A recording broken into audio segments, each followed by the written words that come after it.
So our next item, item 2, if I have your attention, people, our item 2 is consideration of one affirmative instrument, the draft Scottish Legal Complaints Commission Modification of Duties and Powers Regulations 2014. This instrument amends and adds to the duties and powers of the Scottish Legal Aid Complaints Commission with the aim of improving the complaints process. And Cabinet Secretary, you're still here, of course, and we have now Denise Swanson, Head of Access to Justice Unit, and Alastair Smith from the Legal Directorate. Welcome to the 2 new witnesses. Cabinet Secretary will give evidence in advance of the debate and instrument. I understand, Cabinet Secretary, you wish to make a brief opening statement. Thank you, Convener. I'm happy to be here today to assist the committee in its consideration of the Scottish Legal Complaints Commission Modification of Duties and Powers Regulations 2014. The Law Society of Scotland and the Scottish Legal Complaints Commission had previously contacted the Minister for Community Safety and Legal Services and the Justice Committee in order to raise concerns about certain practical aspects of the Legal Profession and Legal Aid Scotland Act 2007. Both the Society and the Commission agreed to form a working group with other stakeholders, the aim of which was to suggest changes to the legislation that would improve the complaints process, benefiting both the public and the profession. The group consisted of the Law Society, the Scottish Legal Complaints Commission, the Faculty of Advocates, the Association of Commercial Attorneys, the Legal Defence Union, the Scottish Solicitors Discipline Tribunal, Citizens Advice Scotland, Which and the Centre for Professional Legal Studies at Strathclyde University Law School. These amending regulations are a direct result of the findings of this working group. They will significantly assist in making the legislation a more effective framework for dealing with legal complaints in Scotland. This is in keeping with the Scottish Government's national outcome that our public services are high quality, continually improving, efficient and responsive to local people's needs. The regulations rearrange the order in which the SLCC considers the various aspects of a complaint to improve efficiency and better reflect current practice.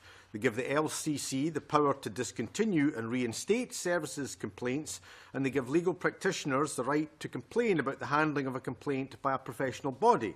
They also require the SLCC to set up an independent panel which can advise it on consumer and equality issues. And I hope this is useful to the committee, and I'm happy to take any questions. Well, all just seems like common sense to me, this, but that's maybe to Alice, Margaret, sorry. I thank the Cabinet Secretary for that opening statement. Can I ask to what extent the Scottish Government monitors the operation of the Commission? The SLCC puts forward an annual report that's laid in Parliament every year. It's a non-departmental public body which my unit has sponsorship responsibility for, and we work closely with the SLCC and we also work with them on their consultation on their budget proposals. So it's an unusual non-departmental public body in that it is not funded by the Scottish Government, it is funded by a levy on the profession. So there is a certain amount of accountability to the profession on the way that the Commission operates, but we work very closely with them in, in improvements and efficiency in their operations. Yes, I'm aware that ministers appoint members of the board, but given that these changes, which are all very sensible and should improve the Commission and the complaint system, have come from stakeholders, I wonder, given it was 2008 that the Commission came into being, is it not now time for some post-legislative scrutiny on how it's operating and a more in-depth look at its performance and how it could perhaps be improved? Well, I'm happy to consider any suggestions that the member or indeed the committee may have, but it does seem to me that we've got the appropriate balance, as Denise was saying. It is a non-departmental public body. We do appoint the Commission. There is a level of scrutiny there, but I think we have to have trust and faith in those who are appointed, and we do. Equally, I think it's quite clear, given the levy, which is unusual, if not necessarily unique, that ensures that there's a great deal of scrutiny from bodies that also also are represented and represent individual members. So I'm happy to take on any board, but it does seem to me that actually the Commission, together with those stakeholders, have been working reasonably well. They've recognised that there have been challenges and difficulties. They've got themselves together. They've worked out what changes need to be made, and we're here as the administration to support them, but we're open to suggestions. I suppose the point being, Cabinet Secretary, I understand it's a levy from the stakeholders, people who may be the subject of the complaints. So I suppose what I'm suggesting is ensuring more independent scrutiny is there. Well, again, I'm open to suggestions as to what level of scrutiny you want. I've had no suggestions that the organisation is not working, reasonably well and smoothly.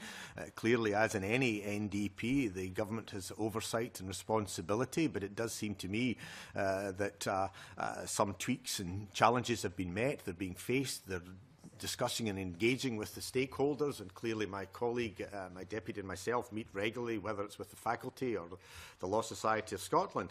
But unless there's any suggestions of any malfeasance or other matters, I don't see why the government would necessarily wish to intervene in a body that appears to be liaising well, operating reasonably smoothly, but we're always open to suggestions. I suppose that the Cabinet Secretary, it's just the number of proposals which are all very good in this legislative consent motion, I think would be good for wider debate and for parliamentary scrutiny. It's something that we are pretty notoriously bad for in the Scottish Parliament, actually doing post-legislative scrutiny. That would be a matter for the committee, or indeed perhaps even for opposition parties and opposition days. It seems to me that one of the reasons there's so many aspects being referred to is a very complicated field, but I think I welcome the fact that they've discussed and taken on board not simply those who would normally be expected to be represented there in terms of the Law Society and indeed the Faculty of Advocates, taking on board citizens' advice, in which, given their interaction with the members of the public, but I think that's a matter for Parliament rather than necessarily government.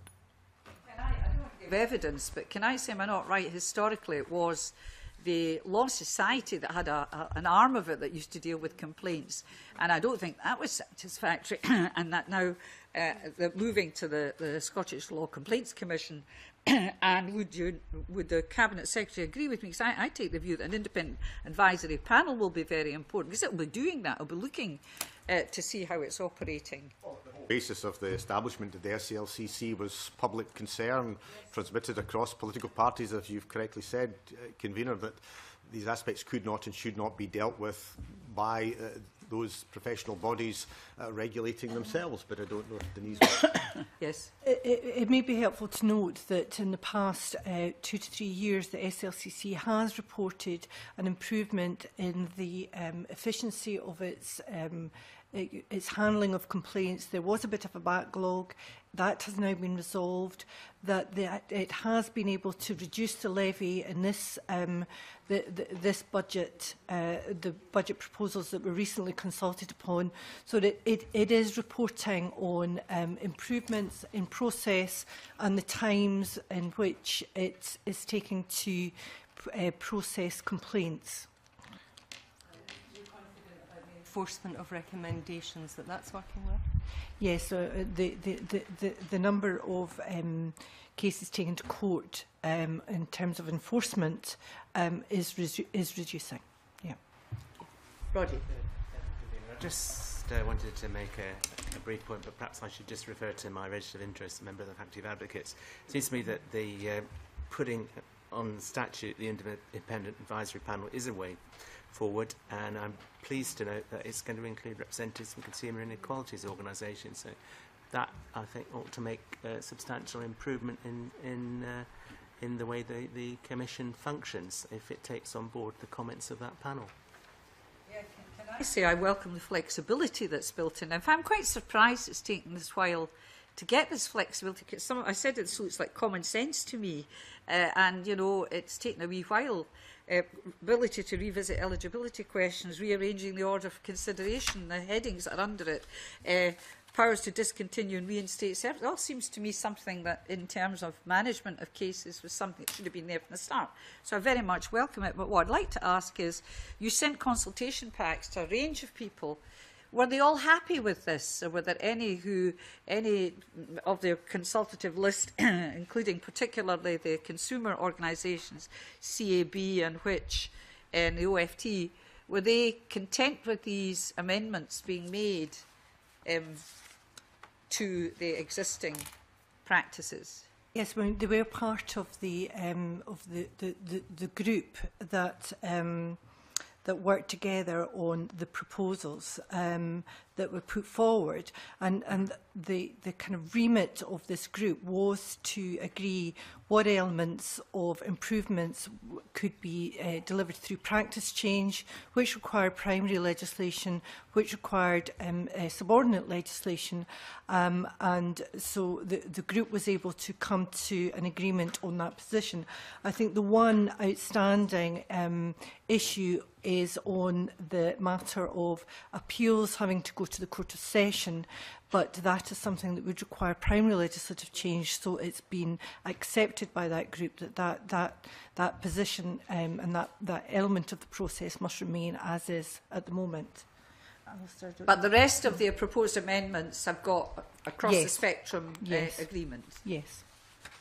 That's fine. I don't see any more questions, so I now move on. That's the evidence session. I now move on to item 3, which is a formal debate and a motion to approve the instrument. Consider and invite the Cabinet Secretary to move motion S4M 10634. The Justice Committee recommends the draft Scottish Legal Complaints Commission Modification of Duties and Powers Regulation 2014 be approved. Formally moved. Do any members wish to speak in the debate? I take it not.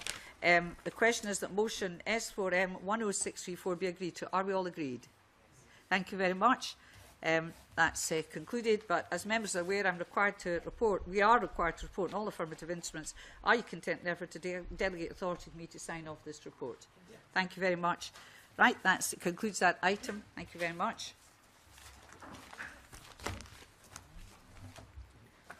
Item 4 is subordinate legislation, is consideration of one negative instrument, the right to information, suspects and accused persons, Scotland Regulations 2014, SSI 2014-159. This aims